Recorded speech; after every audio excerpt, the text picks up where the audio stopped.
Let's go. Side step right left to my beat. Right left to my beat. I like the more rock with me, baby.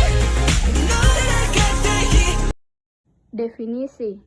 Sistem imunologi adalah sistem biologis yang melindungi tubuh dari infeksi dan penyakit dengan mengenali dan menghancurkan patogen seperti bakteri, virus, dan jamur, serta menghilangkan sel-sel tubuh yang rusak atau abnormal.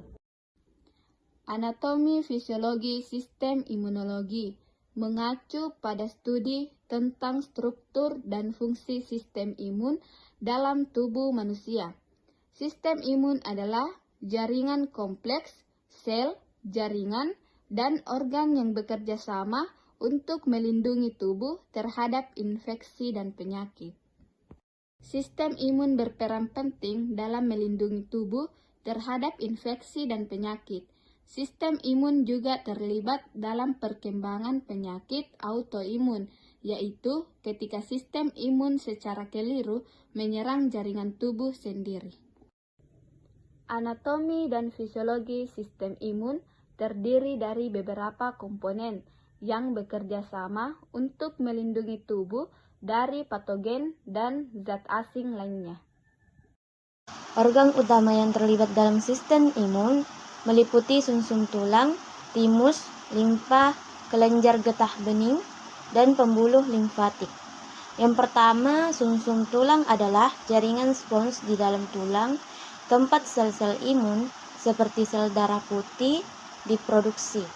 Yang kedua, timus adalah kelenjar yang terletak di dada, tempat sel-sel imun yang belum matang, disebut sel T, matang dan menjadi aktif untuk melawan infeksi.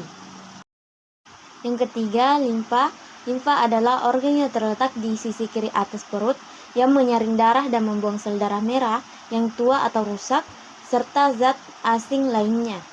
Yang keempat, kelenjar getah bening adalah organ kecil berbentuk seperti kacang yang terletak di seluruh tubuh yang menyaring cairan getah bening dan menjebak patogen dan zat asing lainnya. Dan yang kelima, pembuluh limfatik adalah jaringan tabung yang mengangkut cairan limfa ke seluruh tubuh yang memungkinkan sel-sel imun bergerak ke area infeksi. Sistem kekebalan tubuh juga melibatkan beberapa proses, termasuk yang pertama itu pengenalan. Sistem imun yang mengenali patogen dan zat asing lainnya melalui keberadaan molekul spesifik pada permukaannya yang disebut antigen. Yang kedua, aktivitas. Sel imun diaktifkan untuk merespon patogen dan zat asing lainnya melalui pengenalan antigen. Yang ketiga, eliminasi.